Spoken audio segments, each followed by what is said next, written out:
The displacement time graph of particle is shown below. The instantaneous velocity of the particle is negative at point. So displacement time graph is given to us.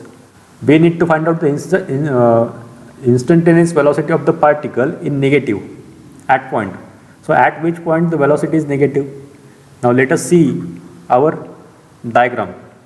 Here you can see this kind of nature or this kind of graph indicates the negative velocity. So and also slope of the tangent is instantaneous velocity at that point. So to find out instantaneous velocity, we will draw tangents at every point. So these are the three tangents which indicates the increasing velocity. All these three tangents indicate the positive velocity. But in case of this particular tangent, you can see that, but this particular tangent indicates that as the time increases, the displacement decreases. And displacement decreases when the velocity is negative. That means the correct option is E, and that is given in option A. So correct option is A. Now which of the curve does not represent motion in one dimension? Here we can see all the curves are VT diagrams, and on VT diagram you can see inclined line is possible. Next problem, which of the following curve does not represent motion in one dimension?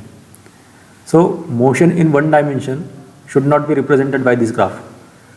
That means if suppose, so this is the VT diagram, here we can see inclined line is possible. So this indicates that velocity is increasing and then decreasing.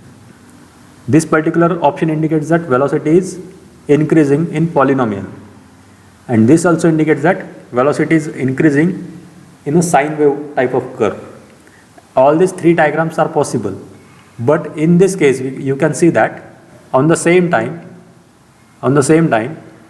there are two different velocities are indicated. So time is same, but at this point and at this point, there are two different velocities indicated. So one object cannot have two different velocities at the same time. So that is why the option B is the correct option, which does not represent the motion in one dimension. Next problem, a particle shows distance time curve as given in this figure. The maximum instantaneous velocity of the particle is around the point. So at which point the velocity is maximum, that you need to find out. So here you can see the velocity v2 is greater than v1 because it is more steeper. So you should find out slope of curve at different given points, and you should compare where is the more steeper tangent. You can see that the slope is maximum for this tangent. That means this particular line indicates the maximum velocity. So at C point the velocity is maximum, and option D is correct. Next problem, a body is at rest at x equal to 0, at t equal to 0. It starts moving in the positive x direction with a constant acceleration. So one body is there which moves with a constant acceleration. Initial displacement is 0. At the same instant, another body passes through x equal to 0, moving in the positive x direction with a constant speed.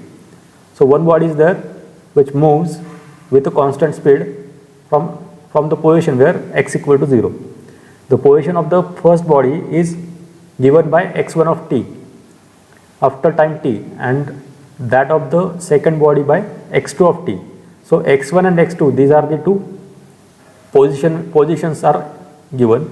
After the time interval, which of the following graph correctly describes the x1 minus x2 as function of time t?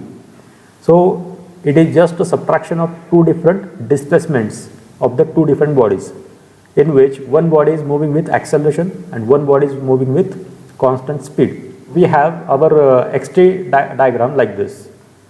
In this, the accelerated body is indicated with a curve, and the constant speed is indicated with the help of an inclined line.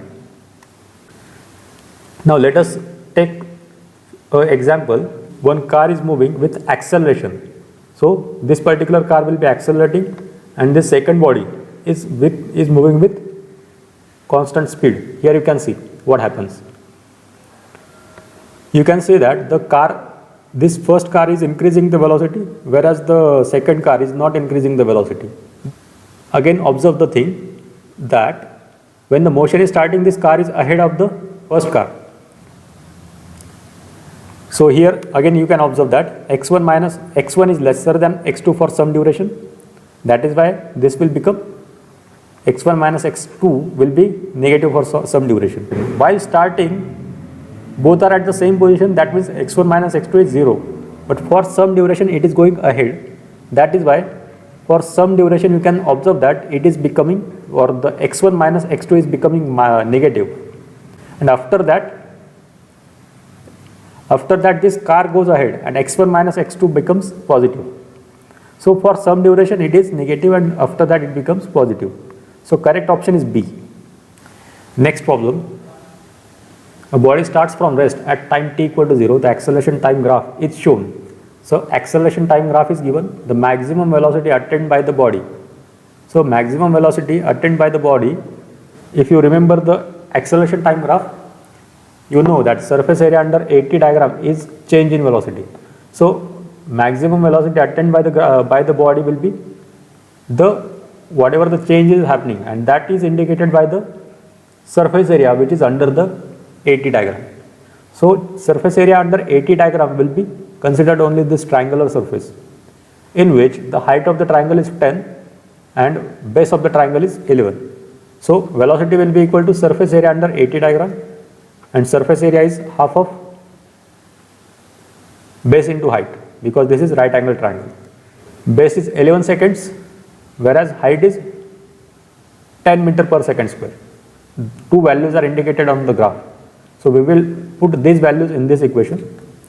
It will be equal to 11 tens are 110, and it becomes 110 divided by 2 equal to 55 meter per second. So correct option is B. Next problem. A ball is dropped vertically from a height d above the ground. So ball is dropped. Let us see the ball. The height of the ball is d above the ground. It hits the ground and bounces up vertically to a height d by 2. When it is released, this is the initial position. When it goes down, it bounces back to the height which is d by 2.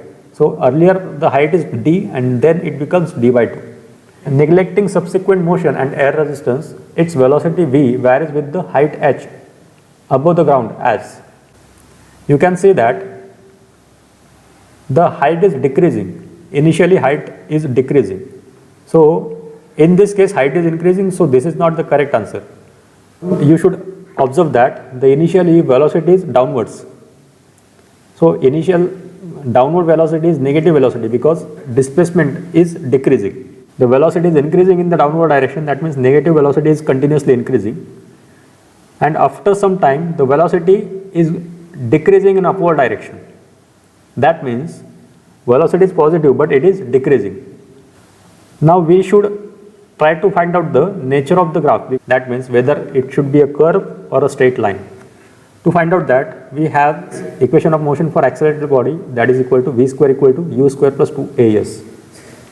Here initial velocity is 0 for first case. So we will replace that particular value. And here you can observe that x is nothing but the height of the body or height of the ball. So v square is directly proportional to the 2ax. So I can write v square is directly proportional to the height. That means height is directly proportional to the v square, and that is quadratic.